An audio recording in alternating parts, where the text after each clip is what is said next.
Welcome everybody to this episode of the Teach One podcast. And again, always excited when I have guests on that I love and that I admire. And I hope I don't come to tears. But this one here, this guest here, she is responsible not only for my growth and development as a leader, but so many others. And I can go on and on and on, but we just gonna jump right into it. Thank you, Dr. Beryl Bailey, for joining us. Yes. Teacher extraordinaire, coach extraordinaire, literacy extraordinaire, Wow. presenter, knowledge about our history and our culture. You do it all. You do it all, sweetheart. So I just want to say thank you for coming on to the show and blessing us with your presence and energy. And thank you for all that you've done for all of us in the community of education. How's that It's for my an intro? honor. It's my honor. And thank you for having the platform. For sure, for sure. So we gonna get right into it with just your beginnings. Your beginnings. Where were you born? Where'd you come up? Where'd you go to school as a youngster? Actually, I was born in New Haven, Connecticut. Mm-hmm. I am a product of the New Haven Public Schools. Shout out New Haven. I attended Dwight Elementary, Troop. I think it's a different name now. And I graduated from James Hill House High School. And Hill House is still standing with us, for sure. Yes, it is. And Yes, it is. back then in school, what was your favorite subject? You could pick any area of school. What was your favorite subject? My favorite subject was always, always, always language arts.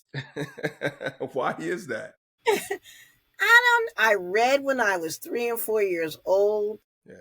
I liked literature. I liked learning. I liked books.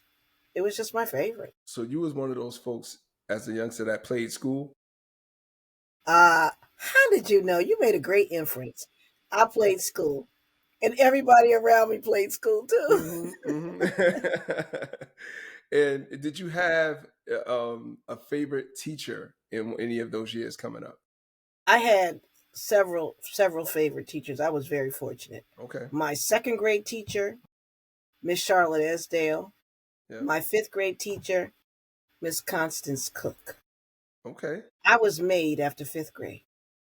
I got you. And so what about those teachers hooked you? Well, they met me where I was.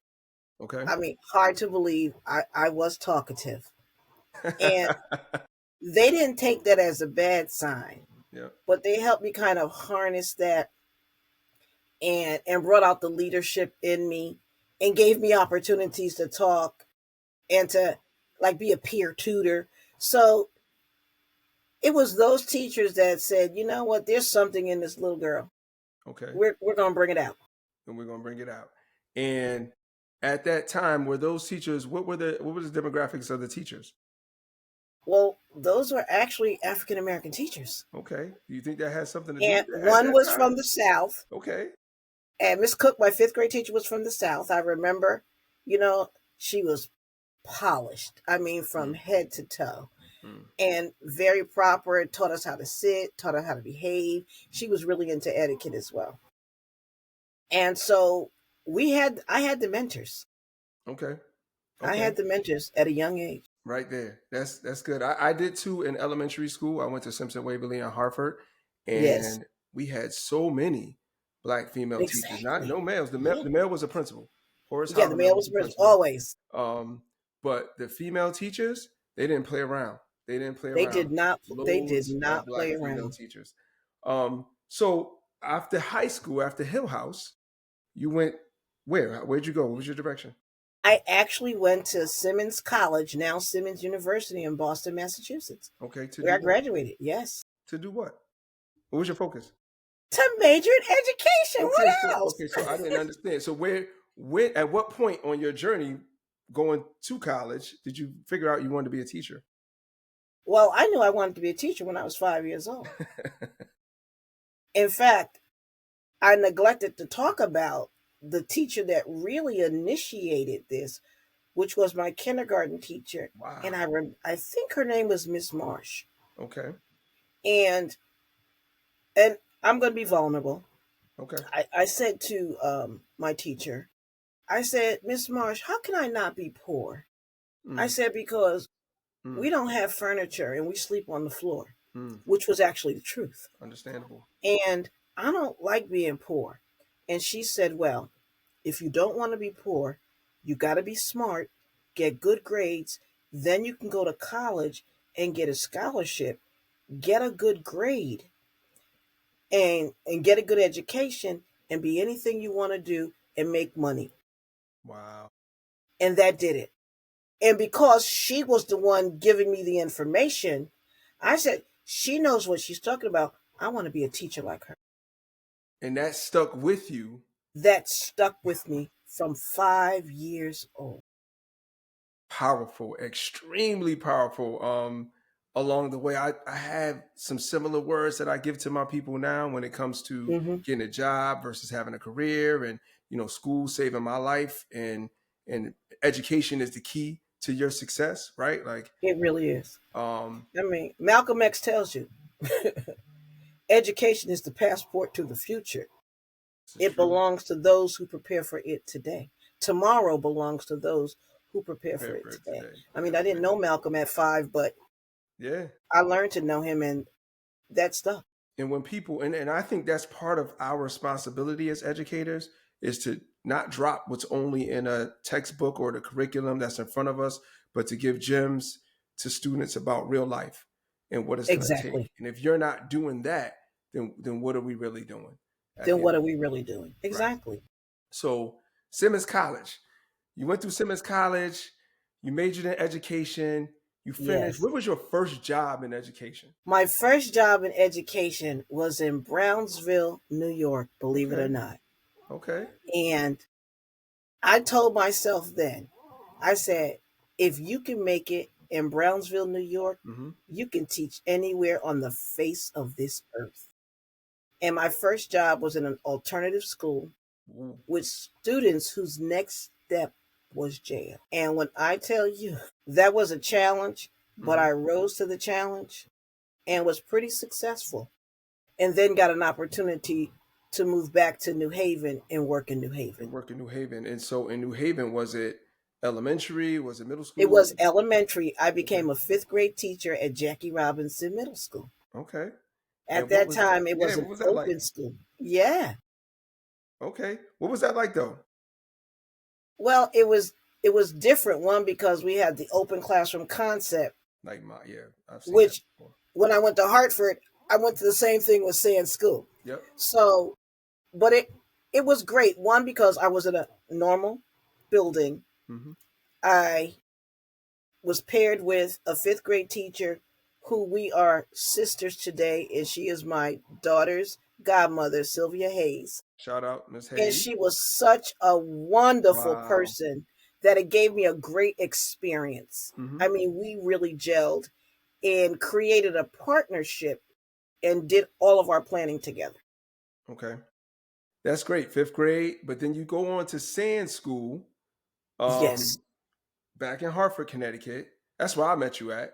exactly. As a teacher myself, I think that was my third year teaching. I came into Sand Wow, as okay. fifth and sixth grade team. We looped that Yes, Sam when I came in, but you were a literacy coach at that time. yes. How'd you shift from being a teacher to a coach? Why'd you do that? So first of all, we missed a step. Okay, my bad. The sand that you didn't know, which was the open concept with the Everywhere, yeah, Mayas, saying everywhere I the was the Mayans. speech language pathologist. Oh, So I okay. came to Hartford as a speech language pathologist after meeting the director, Sheila Way, at a conference, Yep. and who just offered me a better deal. I was in Bridgeport prior. I had 7 different schools, and she said, I'll give you one building. Wow. And I was sold. But she didn't tell me that that That one building was building a had campus, right? 8 different buildings. Right. It was a campus. So anyway, I was a speech pathologist, Yep. and then came into being a literacy coach. Okay. And then at that time, young in my career, right? So I had spent 2 years over at Kinsella School, in Yes, the south end of Hartford, and then moving to the north end of Hartford. Patsy Derry, of course, was the principal. Shout out to yes, Patsy. And we yes. had a team like that. Honey, You we had a go in team that like school no at other. that time. That listen, you talk about young, African American, teachers. Dr. Dean was still there. God bless Dr. Dean. Um, Yes. and we just had a crew of people that was energized and young and ready to go. And you were there and you was like, okay, I'm gonna take what'd you think about at that time seeing a roster that you had to work with as far as dropping knowledge on us? Let me tell you how awesome that was, because we were essentially in a school that was the lowest performing school in the district. Mm-hmm. And I always believed the lowest performing school ought to have the best people in it. 100%. My euphoria came from the fact that you all were ready to learn, you were knowledgeable, Mm-hmm. you wanted to work with children, and you had a vested interest. Yeah. Yep. And I think that that was like the highlight. It's like the sky literally was the limit. Yeah. And at that time, I was working on my doctorate degree. And so I had like subjects right there, Yep. ready to jump in and learn. And I don't mean to say it was all about the young folks, right? The Joneses, the Courtney McCoys, the Yeah, Sean Powells, the Jonies, you know what I mean? yeah. Tiandra, like, but we had some veterans too, right? We have We had veterans, exactly. McNevela, we had Mhm. Tapley, we had Miss Jackson, like we had some folks there too. So I don't want to take away from anybody No, that we was we there. had some. We had a great team. Yeah, Great, great team great for team. sure. Great team. And It was so it was just powerful. love that time. Love that time. Second in my realm of education so far. That time is second because I believe I always say being a principal was like the best. But at that time, I remember, right? I remember learning more during our read aloud process. We had Success for All. I don't know where Success for All is now, but we had Success for All. But part of our strategy was a read aloud piece. And I want to tell you, I want you to drop some more knowledge on these folks. We had a read aloud piece that was structured, and it was around character, but not only character, we were learning history. And I got to tell you, through that read aloud process, and I know I'm not the only one, I learned more about my own history reading that and teaching that to kids in third grade through sixth. That's the realm that I had. I learned more about in my read aloud process about African American, Hispanic American history than I did in all my years of education. Talk to me about that. So, Tyrone, let me tell you how you really just hit the nail on the head. Mm-hmm. Right now in education, researchers and theorists are talking about this. Now, you remember this from 15, 16, Oh, no, 20 years 20 ago. years ago. 20 years ago. Yeah. 20 years ago. They're now talking about how knowledge and learning is the real drivers, are the real drivers for reading, learning Yep. how to read. Yep. And the only way students are able to comprehend, engage in critical thinking, is they must have knowledge. And what better way to give elementary children knowledge than through a read aloud? And so, classic example. I know Yep. this might present as upside down. The No, no, no. power of Okay. the It's pen. there. The power of a Good. pen. The power of a pen. Ethel Payne. I didn't know about the first African American woman correspondence to the White House Mm. until I read this children's book. Until you read a children's book. Until I read a children's book. And so you are not wrong. And so that was part of my dissertation. And so what I created was a structured read aloud in which kids could get those actual skills through learning content. So we talked about vocabulary, didn't we? They. We talked about the key ideas and the details. Mm-hmm. We talked about how the text was structured. Mm-hmm. So we learned in the midst of learning history, we also applied the learning standards. At that time, I think we had the GLEs, the graduate Yep. Yep. learning examples or something, the GLEs. We've evolved. We've evolved. And but not only that, you talked about character as Yes. well. Why character? Thank you for bringing that up, because again, that was the focus of the dissertation. We talked about sense of achievement. We Mm-hmm. talked about self-confidence, Mm-hmm. empathy, Yep. discipline, Yep. interpersonal skills. We brought those skills in and had them magnified through the behaviors that the people and the characters in the The story characters in the were stories. It demonstrating, was and the real people in the story were demonstrating. And that was real important for our students' self-esteem 100%. Seeing because themselves in they those needed to books. have, yep, Yep. a Seeing them, sense of a achievement. sense of achievement. And every character went through that arc, right? And Yes, showing them how they make it through life, showing them when they were yes, children to when they were adults in some cases. I exactly. mean, truly powerful. Can you drop some of the titles that you used during that? Gosh, we had Satchel Paige. Remember Satchel Paige? Baseball player. We had, oh my goodness, um, Elijah McCoy, who Yep. created the cup for the steam engine, the train, so that Imagine. it could go faster. Mhm. I mean, I've been like recycling and getting new stories, but But we had those Wilma stories were good. Rudolph. We had Wilma Rudolph. We had Mae Jemison. Um, Yes, just Ruby Payne. plethora, Um, just just so many people again that so many, so we wouldn't have talked about, or I didn't. Like exactly. I said, I didn't talk about growing up, and that was put in front of our students coming in. You incorporated math in some of those stories as well. Benjamin Banneker. Yep, he started flipping stuff. It was just an awesome time, and so I appreciate you for that because I always kept that in the back of my mind. So from your time at Sand, you grew even more and went on to do what? When I left Sand, I went on to become a turnaround specialist. Mm-hmm. And what my role was at that time was supporting new principals and buildings around instruction. And so these are schools that were in need of support and help, teacher training. So I became, along with several of the literacy coaches at that time, a turnaround specialist, and literally enjoyed it. It was an opportunity for me to work side by side and coach new teachers and struggling teachers and give them feedback on their instructional practices and even lend support to the leader of the building and how to really create a professional learning community Yeah. where students and teachers are partners in that education, where teachers are looking at student work and providing that specific feedback according to the standard, and then at the same time, seeing where those difficulties are and making that the next focus of an instructional. So we went through those instructional rounds, having data team meetings and talking about the data as it relates to how students are performing in the class.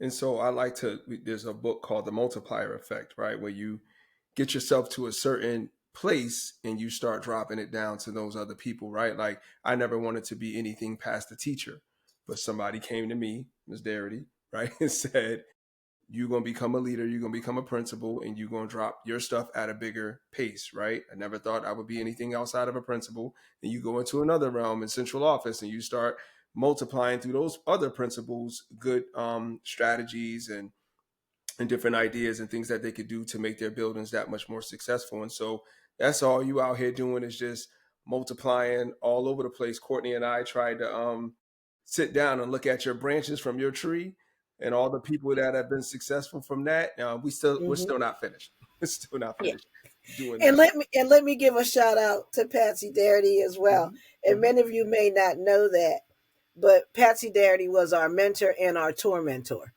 And so I'm gonna say that. Go let ahead. me qualify that. Let me qualify that.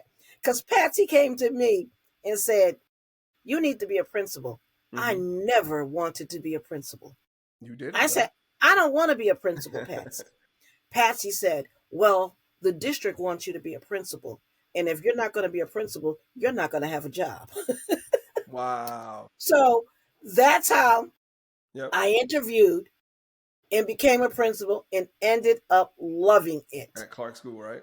at Clark School. Ended up loving it. And so Patsy was out there multiplying people. Hmm. I did see myself in administration. I Yep. did see myself as a director of literacy, but I wanted to bypass that principle. I got you. What would you like about being a principal? What I really liked is that I became a shot caller, Hmm. to be truthfully honest. And when you know stuff, you need to be a shot caller. Yeah. Yeah. And so it gave me an opportunity to have a balcony view of what was happening instructionally Okay. and putting myself in the center of instruction and guiding and directing teachers on a Yep. systemic level. Yep. Now I'm gonna get to something a little bit controversial during your time as a Okay. principal. And I remember you gave me this advice when I moved in to become a principal in my first round because we had the intervention schools and we were Yes. competing against the magnet schools. And Yes. you told me don't be no punk principal. What was happening at that time and what did that advice mean? So I'm going to give you a real life example about not being a punk principal. Okay. Part of the district's uh, carrot Mm-hmm. in getting me to become a principal was you get to choose your vice principal. Okay. I said, because that's going to be real important. If you want me to move this school, Mm-hmm. I'm going to need to have somebody I know I can work with, and that's going to be a team with me, and that people are not going to be able to come between. So at that time, I had met, Melissa Delisandro. Shout out to Melissa, who is now the superintendent of Naugatuck Public Schools. Wow. Let me throw that out. Congratulations. Congratulations. So I said, I want Melissa Delisandro. Mm-hmm. The district backpedals and says to me, um, Dr. Bailey, we're not going to really be able to honor your request because we have some principles that we have to place. I said, hold it. I don't want the job. You're not going to set me up Yes, with ma'am. somebody that somebody else doesn't want. Yep. I'm not going to play the dance of the lemons. And that's Yep. one thing, I didn't Yep. bite my tongue. Mm-hmm. And now I'm struggling to move a school and at the same time work with somebody that's not working. That's right. I don't want the job. Well, I got to call back. Dr. Mhm. Bailey, you're going to be able to You're have gonna be able to Miss have Delisandro as. it. That was my first. And that's what I said. You cannot be a punk principal. That's right. You Especially just when you're can't be. challenged with these types of schools that we had during Exactly. that time, and being of who we are, like a people of color. Because at that Exactly. time, it was the haves and the have-nots, right? With the magnet It schools was within the the haves and the neighborhood, have and nots. they gave certain people magnet school principals, right? And certain people magnet schools and certain people neighborhood schools. Exactly. And you're not going to set me up to fail There you without go. all the bells and whistles and the things that I need to make my school successful while praising these other people who have state money and different populations and better resources than we got over here, who are living it up. So, But let me tell you who I had, though. yep, I had Melissa. yep, I had Tyresha. yep. I had, oh gosh. My mind is, I'm getting old, people. I forget a lot. But I had a team Yep, that was powerful. And I'll never forget. Remember the academic competitions we had I district remember. wide? Yep, yep. Well, the first academic competition, Clark School walked away with the math. Remember that? Taking that. Clark School had won the Hmm. math competition for the entire For the district. entire district with the magnet schools and And everybody else in there. I had Dr. Michael Connor. Oh, as a teacher at that I time. had he was my no, he was my math coach. He was your math coach. Did you have Kevin at that time, Geisler? I had Kevin You Geisler. had Geisler too. Yep. I got a lot of children, don't I, I'm trying to Tyrone? tell you, it I branching got a out there. lot of children. Yep. And you sent Kevin to me. Actually, I was mentoring Kevin. I didn't Mm-hmm. have Kevin. I Mm-hmm. was mentoring Kevin at that time. Okay. Kevin was going through the teacher certification and all that process. Yep. Yep. I was mentoring Kevin at that time. Okay. He was student teaching with me for a He was second. student teaching with Yeah. you. Yeah. Yep. Exactly. Yep. Exactly. And we needed to keep Kevin. Absolutely. When you have talent, Kevin you is got a to keep them. gem. Yes. Love him. And he's He running loved his the own children. building right now too, and Courtney's running her own building right now, and My Tyreisha's doing goodness, well look at this. over in Simsbury. That's what I mean by that branching out of certain things. Yeah. And So Tyresha is after, Dr. yeah, Tyresha I'm sorry, yeah, Bachelor. Dr. Bachelor. You not mess that up. She is president of our organization Black, which I'm the vice president of. So I gotta remember that. Congratulations. Yes. And she is. I gotta get her on the show. She's an expected guest, so Yeah. we'll get her on too. With her journals, her professional journals, That yes. journal is beautiful. I don't have it in front of me. I wish I had it to put You that know out. what? I have some downstairs. I should have brought one up. As I'm talking about it, though, I'll try to paste it up on the screen when I edit. So it is important. Let me Yeah. just make this point. It is important if you are put in a leadership position, you cannot be a punk principal. I got to give one more Example. example. Go ahead. One more example. One year I had teachers who literally they were out for extended time. Mm. So I had 3 certified teachers missing from CMT grades. So that second year, Clark School scores tanked. Yeah. And I was told that I was going to be moved to Quirk School at that time. Mm-hmm. So in the middle of the year, they're going to remove me from Clark Principal. as principal Yep. and place me at Quirk as principal because our scores were low. So I said to Dr. Thompson, there is a reason that these scores are low. We are missing 3 certified teachers. Mm-hmm. He said, well, that's what Dr. Adamowski wants to do. I said, permission to speak with Dr. Adamowski? He said, sure.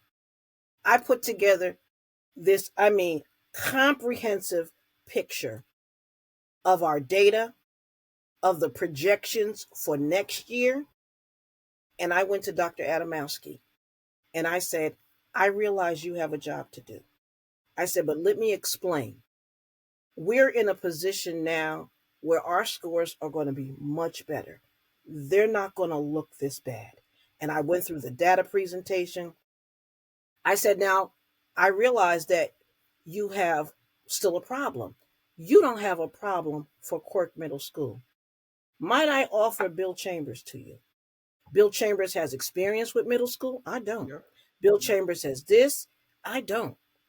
Let me stay at Clark. I guarantee you our scores are going to improve. If they don't, I'll resign. You won't have to fire me. You said that to That's the Dr. deal I Adams. made. That's how confident I was. So, those CMT scores came out. Yep. Were we not the top 4 schools that made improvement in the entire district? That's what's up. Yes, we That's were. what's up. Okay. And guess what? I still lost my job. I became director of literacy after that, though. Oh, you became director of I literacy after became that. director of That's a literacy. great improvement after that. So that was a great improvement because And I was Quirk was going to close. Kirk was gonna close anyway. But I was gonna say, and that's an example of not being a punk principal in a way where you don't have to go to people and talk trash and be disrespectful, but Exactly. respectfully. So, Dr. Thompson, can I talk to Dr. Adamowski? And Dr. Adamowski, with all due respect, look Oh, at what I'm gonna I do believe in this. change. Yeah, chain. But you don't have to come in, blazing hot either, right? But I'm not a punk. I'm gonna tell you what we need, and I'm gonna tell you how it's gonna happen. And look what happened. They elevated you, so you could multiply And more. notice, before I did that, I talked to Bill Chambers. I said, I'm going to offer you. Okay. Would you take it if it was offered? Bill said, definitely. Yep. So he had his problem solved, Yep. and I had my school. And came And so, with a problem solved too. and all those teachers who were celebrating the thought that I was going to be leaving, Mm-hmm. they had tears in their eyes at the end of the staff meeting. Oh, by the way, I'm not going anywhere. Wow.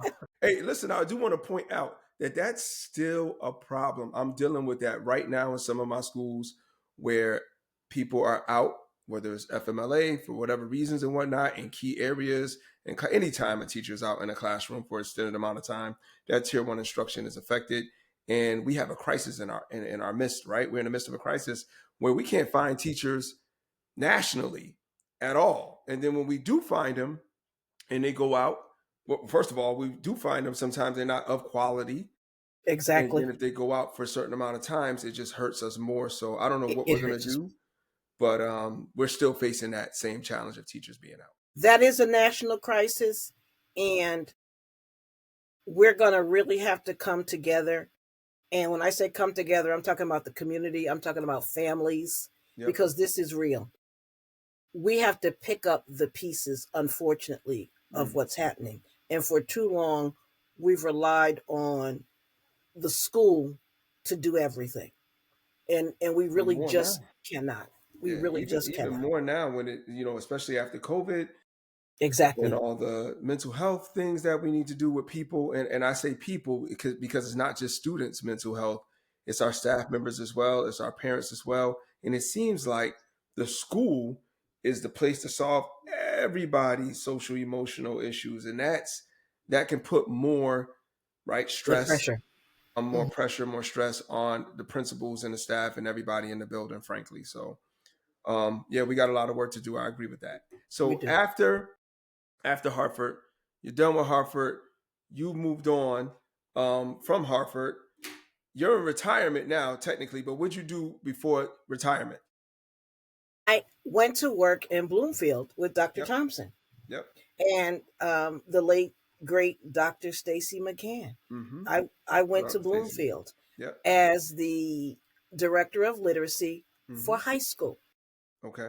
And I want you to know, initially, this is what I said to myself, and you're going to laugh. I said, why did I do this? I smacked myself Yep. Because high school because wasn't your I had been forte. with elementary and middle school, Mm-hmm. and now I'm in high school. And you know, high school, we operate in silos. Yep. We do what we want to do. Yep. But when I tell you, I worked with the best team in my entire career Nice. in terms of a leadership team, Yeah. that was at Bloomfield High School. Okay. Dr. Samuel Galloway, Yep. Shout out to Sam. Dan Maletti, Yep. Shout out to Dan. Jesse White, I interviewed him. Yep. Dr. Stacy McCann, Yep. Jill Narain. When I tell you we had a team, nothing could penetrate this team. That's what you want. And when I tell you that when it came to all things literacy and instruction, Yep. they took my lead. I'll never forget Dr. Galloway saying, I don't have to be the heavy anymore. I said, you don't. Blame Okay. everything on me. Blame everything on me. You come in swinging and not holding back your tongue either. And I'm not, when I tell you about being a punk administrator, Yeah. opportunities came up again because I was challenged. Things like, well, Dr. Thompson doesn't want us to do it this way. I said, hold it. Dr. Thompson needed a director of literacy and they hired me. That's right. Dr. Thompson's not a director of literacy, but I am. Mm-hmm. Dr. Thompson is going to like anything I do because it's going to lead to gains at this high school. And right now, we're one of the poorest functioning high schools in the state. I said so. Trust me, in the end, it's not going to be what he wants. It's going to be what the director of literacy is recommending based on her professional knowledge. And so we canceled all that. It's like, no, this is what we're doing. I And hear it was you. collective. No Yep. more silos. We're going to work together. We're going to do two things. We're going to read across every single content area. We're going to write across every single content area. At that point, I developed a process called the close read process. Everybody was trained in it. First of all, we don't know our standards. We're being ushered into the Common Core Common State Core. Standards, because Yep. remember, this is 2013. Yep. Common Core is coming in 2015, the assessment. Mm-hmm. And at that time, high school was taking the assessment. Dr. Thompson did state that even though the state no longer took the CAP test, we were going to take it because he wanted to know how we did and he wanted to see improvement. Our scores improved exponentially out the gate my first year there because I provided the leadership. The team was right there. The teachers were right there. Mm-hmm. And that gave the teachers the spark to say, well, maybe they can do it. I'll never forget being in a data team meeting and the teachers were saying, well, this work is too hard. I had issued a performance task. This is too hard. Our kids can't read. They fail everything. I said, well, then let them fail highly. If they're going to fail anyway, let them fail highly. Let them fail with this complex text. Let them fail with these complex questions. Since they're going to fail, it doesn't matter. And at that point, they begin to see that students were actually learning. And when I tell you, when we took that first iteration of the Smarter Balance, we outperformed everybody in our DERG, In the dirt, yep. and we were performing on the level of I was gonna say your counterpart, Simsbury, Avon, Avon. people over there. Yep. Our scores are up there. 69% of our juniors scored at and above level 3 on the first iteration of Smarter Balance. Nice. We knocked it out the park, and 2 years later, we became listed in United States News and World Report for one of the top high schools to show improvement. Nice. Nice. And That's what focused us. I will say, in my transition, because my son, I'm from Hartford, grew up, did all the Hartford stuff, but Vent was kind of back and forth between Hartford and Bloomfield just because of my own situation. But when he finally landed in um, Bloomfield High for his last 2.5 years, because it Yes. wasn't working out at his other high school, um, Mm-hmm. he definitely benefited from the work that you guys were doing over there, for sure. So I remember that. I appreciate you for looking out for him while he was in school, and Mm-hmm. so many others during your time in Bloomfield. Van was one of the top students, and he could write his behind off. Mm-hmm. He was like exceptional. He went to school for And the journalism teachers, too. they loved him. Yeah, yeah. They loved him. Yeah. And he's I a mean, he had help from home as well because it for was sure. his whole background. But you see the Yeah, power when a community comes together, for sure. when family can work with the school. Mm-hmm. That's the Now, power. after Bloomfield and into retirement, what are you up to nowadays? Because I see this character behind you too, and I know you got a whole organization going on. Talk to us about what you up to. Actually, this didn't happen after. This was a Mm, simultaneous work. yeah. I have a business called Building. Well, the old business was Building Positive Self Images. The new business is From Pages to Pedagogy LLC. And what I do is Okay. I write and publish educational materials and training materials for educators that really link cognitive and linguistic philosophy. Okay. Because I believe that anything related to learning, math, social studies, science is really grounded in cognition. It's about learning in general, not learning a subject area, but the principles of learning in general. Okay. So, what you see behind me is Eric exclamation. One of the Exclamation. problems our young children have, and some of our older children, is they kind of ignore punctuation marks. Okay. Punctuation marks are the GPS of text.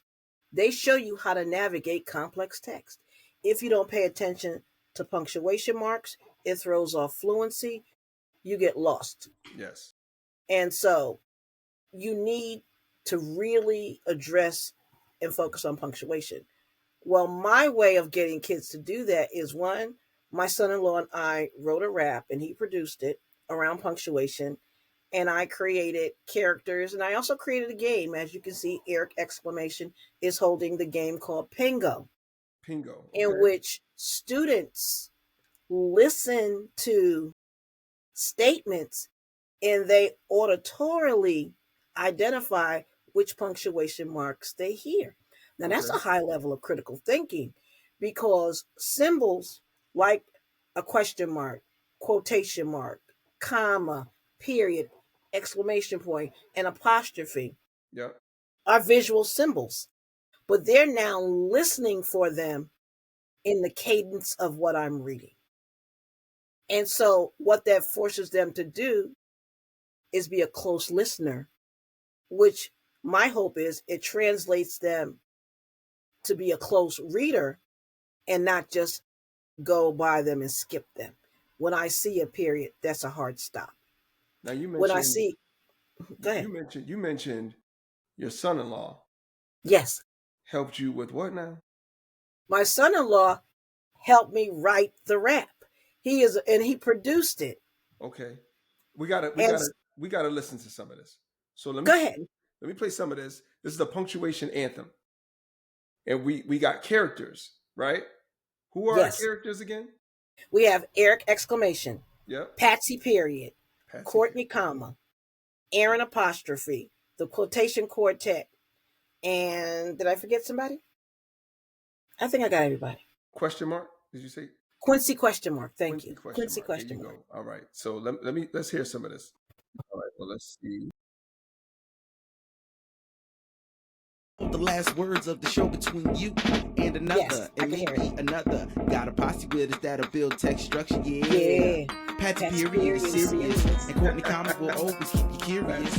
Quincy question will always keep you guessing, while every exclamation emphasize interjection. Error apostrophe keeps words connected, but when he's with the S, shows possession. The punctuation posse patrol comes together to get you reading and comprehending much better. You can join Triple P on the text tour, where no one metatextual was a collective chore, where a storm wandering process falls pondering, positive, and elevating how you read is no bore. I mean, for sure you could do what you want to do and put your best foot forward if you wanted to. A mind is a beautiful thing, so don't waste it and let the punctuation posse patrol teach you the basics. We're the punctuation posse patrol on the text tour. Keep the text pure so we can be heard. We're the punctuation posse patrol. We protect, serve, and navigate words so they can be verbs. We're the punctuation posse patrol. Now, if we wanted this song, if somebody wanted this song to use, how we gonna get it? So that was created, I'm going to say, 8 years ago. Yep. Then CDs were popular. I have CDs, but people don't use CDs anymore. Okay. So now I have to get a link on my website so people can get access to that song. Yes. But let me just say, at the time, my son was an audio engineer student in Georgia. Okay. And he got a group of his classmates and my daughter to produce that. Yeah. And it was powerful, and I really, really, really appreciated it. And so, because kids learn through music, right? For sure. We all learn through music. There's another one here. I'm gonna play this other one too. I want you to give me some background on this one. This one is called Calculate, Describe, and Comprehend. Yes. Can you calculate, describe, and comprehend? All right, hold on. I gotta let me cue this one up. Let me cue this one up. All right, here we go. What else can you do? Can you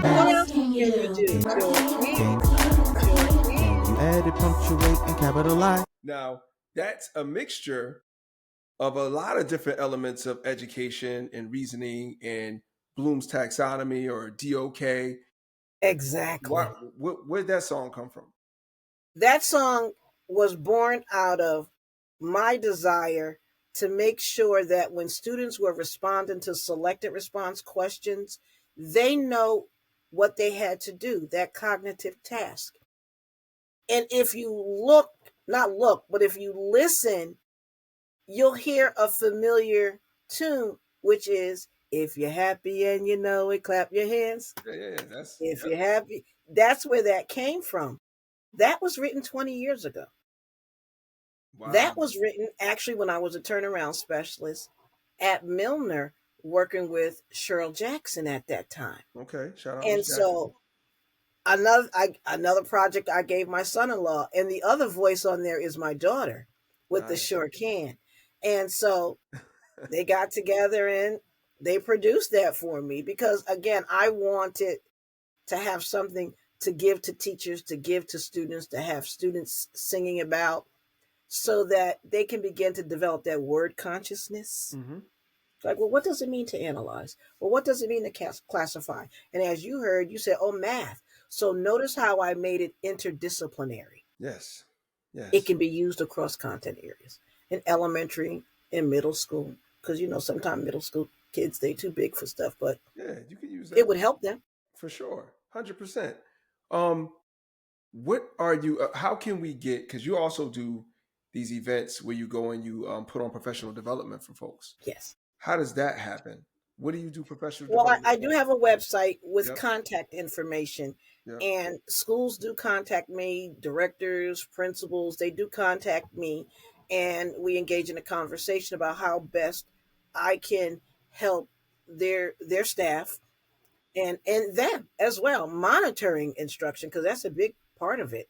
For sure. I really prefer and only work with teams as long as the administrator is there, because I don't have boots on the ground. The administrator does. Yeah. And so if I'm working with a school and I'm recommending and they are purchasing materials, for example, close reading materials, the metatextual markers, that indicate what it is that you use the highlighting for, somebody has to monitor that practice, because strategies only are effective when they are used frequently.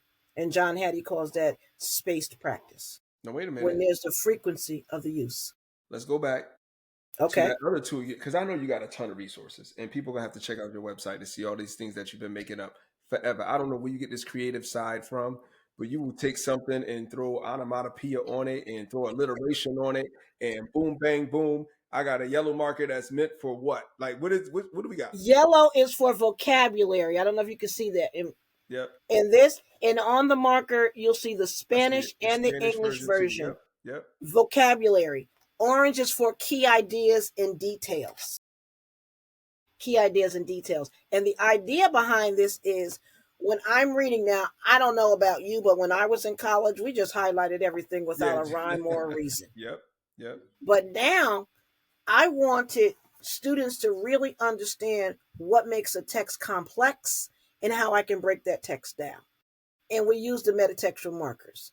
And I'm highlighting vocabulary that I may not know the meaning for, but then I'm highlighting key details that might give me a clue to what that word means. And so I call this structured highlighting. This is one of my main tools, with a lot of other tools that were birthed from this. How do I get those? Oh, they're on the website. Is this a solution? And so you actually you can contact me. Yep. You can submit a quote and say, well, can you send me a quote? I want to purchase a pack for my classroom. Yep. Any materials I have are accessible, but you just have to contact me. And right now, I do have my email up there. I have my phone number up there. The website's there. So I'm reachable. You don't have to go through a lot of people to get to me. Okay. And you pick up the phone. You're based in Springfield. I'm based in Springfield. Yep, Springfield, Mass. But you're international. I'm all over. As you can see, I have folders, vocabulary folders for children. Yep. I love this. We need to give them language. What's in that folder? So, I couldn't really see what's in that folder. So in this folder, say for example, we're teaching, and we talked about character traits, and we talked about characters. Yep. We're teaching students, we're reading a book about, let's say we're reading a book about George Washington Carver. Mm-hmm. We learn about noun forming suffixes. Now, noun forming suffixes are ER, IST, IAN, EEER. Now, for George Washington Carver, he was a scientist, wasn't he? He was also an engineer. He was also a farmer. He was also a botanist.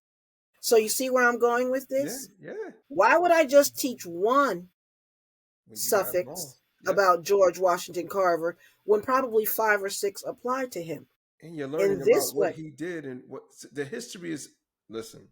The history is right there. Yeah. He was a farmer. Mm-hmm. He was an agriculturalist. Mm-hmm. He was an engineer. And so what people don't know, they just give him credit for being the peanut man, inventing peanut butter. Right. But what George Washington Carver did was he kind of saved this country during the Depression. He showed them how to plant peanuts, one, to make the soil healthy. Yep. But at that time, we had an abundance of peanuts and the country didn't know what to do with them.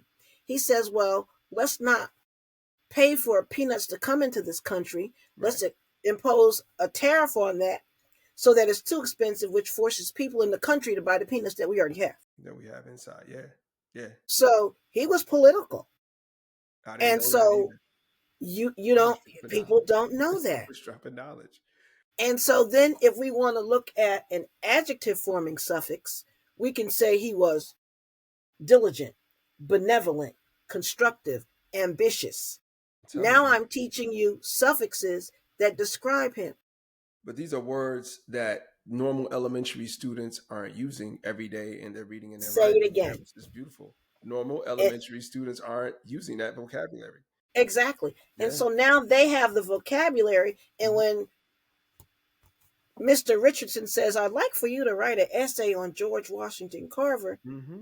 They got 5 or 6 paragraphs now because they're going to talk about how he was a botanist, Right. an Right. agriculturalist, a scientist, Mm-hmm. an engineer, and then they're going to use these words to describe it. Now, let me get a little bit political as well with just the future of education and why it's so important to have people like you drop historical context on us as we were educators coming up to deliver to our students. Where do you think education is going, and why is it important for us to preserve history? I'm going to go on the positive side and say that we're going to improve education, knowing that many of us are going to have to alter that narrative. Education as it stands now is very, very dangerous. One, with people afraid to teach children the way children need to be taught. And this history is not just our history. It's American history. For sure. And part of the problem why there's this discrimination, why there's this preconceived notions about our abilities is because people don't know history. Right. And so in American history, it is important to know that it was Patricia Bath, the ophthalmologist, who created the laser phaco probe, which is used to give everybody cataract surgery today. African American woman. And so that's important because when I teach children about Patricia Bath, and as you can see, I have a library behind me with multiple copies of things. Yes. Our friend that you didn't give us. So I didn't give you a new repertoire. It's a new book in your repertoire. But okay. Exactly. Patricia Bath. Okay. She created the laser phaco probe, which is used to conduct eye surgery, remove cataracts. Nice.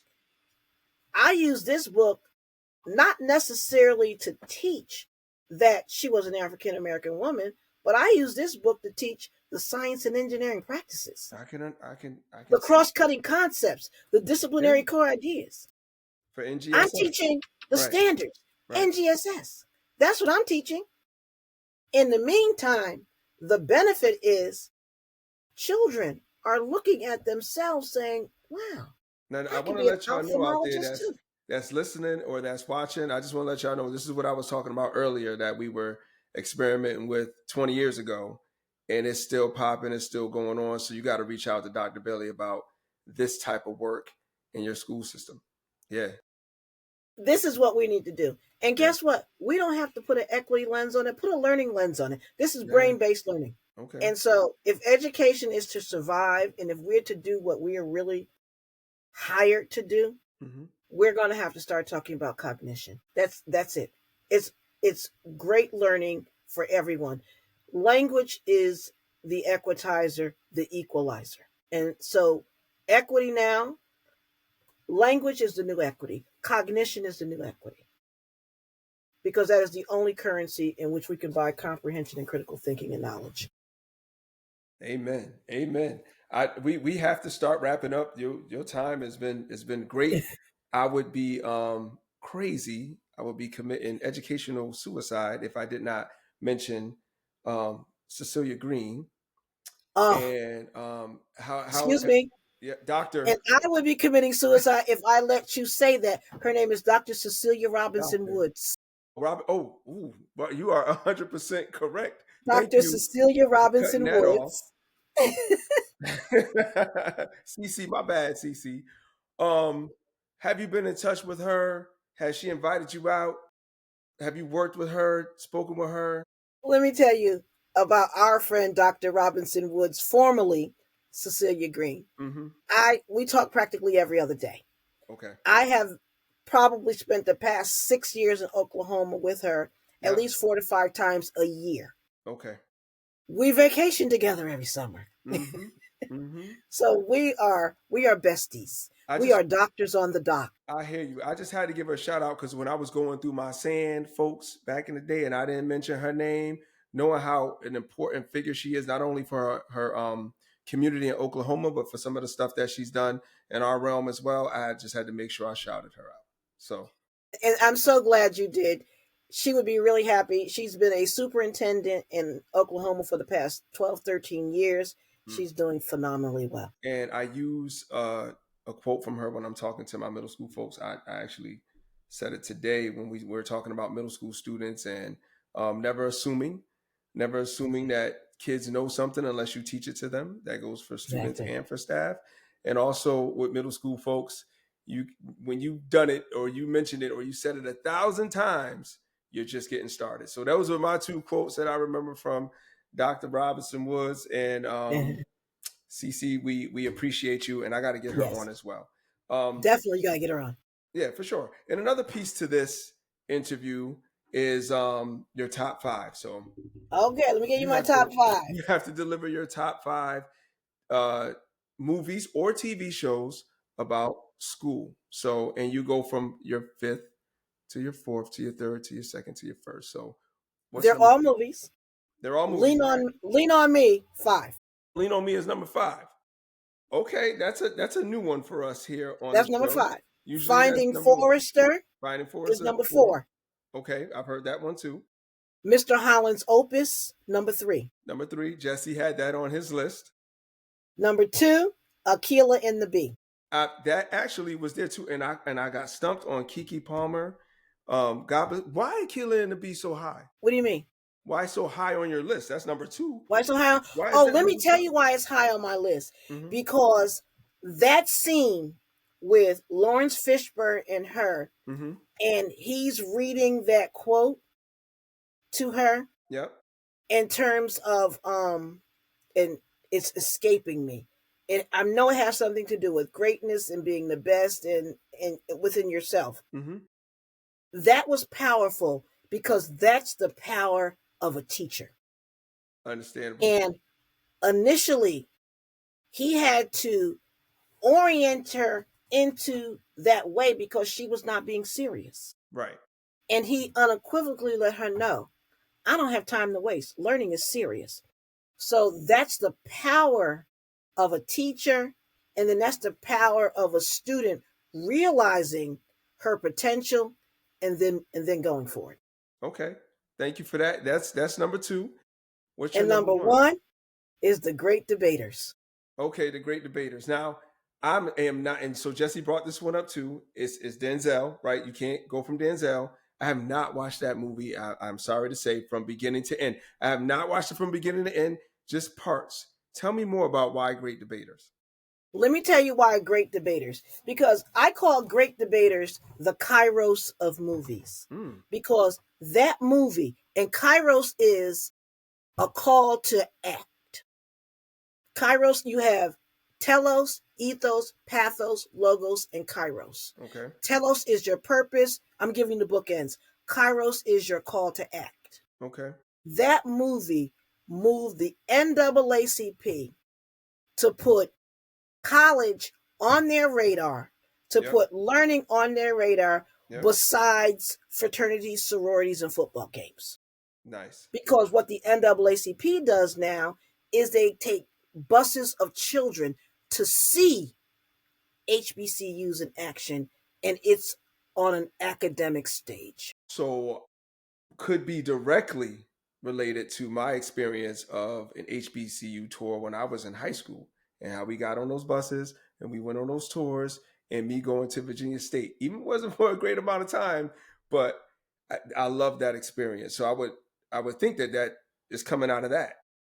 That and the power of that is because oftentimes they see the fraternities and sororities stepping. Right. They go to a football game, and their affinity is, oh, I gotta get here. I want to be a part of this. But this is an academic stage where you have verbal dexterity and verbal acuity in play. For sure. Where kids are seeing the power of language and how it forces people to move and to act. And you know I love language, and you know I love vocabulary. Yes, ma'am. And so it's at that stage where you see verbal fisticuffs. And it's powerful. It's probably the reason why you brought those academic competitions to Hartford and made those kids Well, go at it. remember, I brought them before Yeah. The Great Debaters. Yeah, that's what I mean. So that's before that movie came out. It's before that before it even came out. Wow. Yeah. Wow. Okay. Yes, ma'am. I'm ahead of my time. So number one for sure, Great Debaters. I will go check for my listeners and my people. I will go get myself up on that movie. I will watch it and make sure I'm well versed in that one right there for sure. I got to do Mr. Holland's Opus as well because I didn't do that one. But number one, Great Debaters. Thank you for your top 5. Yes, Give me something right now that's a good read before I let you out. I've been promising to let you go. I ain't let you go yet. That's a good read for us right now in education. In education, a good read is, and I have the title, it's Natalie Wexler's book, Beyond the Science of Reading. Okay. That book literally places cognition and content knowledge at the forefront of learning for children. We want to know where education is going. Well, that's where education needs to go. We need to start really looking at the content. Science and social studies cannot be stepchildren in education. They are the drivers of learning and knowledge. You do not get to think critically. You do not get to read. You do not get to comprehend unless you have information. Natalie Wexler really talks about that in very easy language. Okay. It can be knocked out in a weekend, that book. Okay. Well, we'll definitely look into that. What's the name of the title again? It's Beyond the Science of Reading. Beyond the Science of Reading. Gotcha. It was published in 2025 by ASCD. Well, then we need that. And you are cited in ASCD too. I don't think I didn't see that. Not only am I citing, I am an ASCD author. Okay. I'm sorry. That's okay. Let me give you your proper credentials, girl. So thank you very much for joining us and having this conversation. And how else can we get in contact with you again? What's that? I'm going to put the website address. My website is www.children.solutions. Solutions with an S. And the other one is drbailey.info. drbailey.info. Yes. Yep. I was about to give you my email. Yeah, .info. drbailey.info. Listen, again, it's always a pleasure when we could hook up and have a conversation. I do, again, want to give you your flowers and say thank you for being such an inspiration to everything that so many people have been doing in education, especially me. Thank you for being an inspiration to me. Thank you for being an auntie to me. No problem. And being a real supporter of the work that I do as well. You keep it moving, and we appreciate you. Keep it moving. And thank you for this platform. Mm-hmm. No problem. Okay. All right, that's a wrap. That's a wrap. So that's it. That's a wrap on this episode of the Teach One podcast. But I do have some homework for you. You got to subscribe. You got to like. You got to share with your teaching besties. And then comment on your favorite takeaways. That's your homework. Seriously, thanks for tuning in and being part of this amazing community of educators. Keep inspiring, keep growing, and remember you're teaching one student at a time and making all the difference. So see you on the next episode.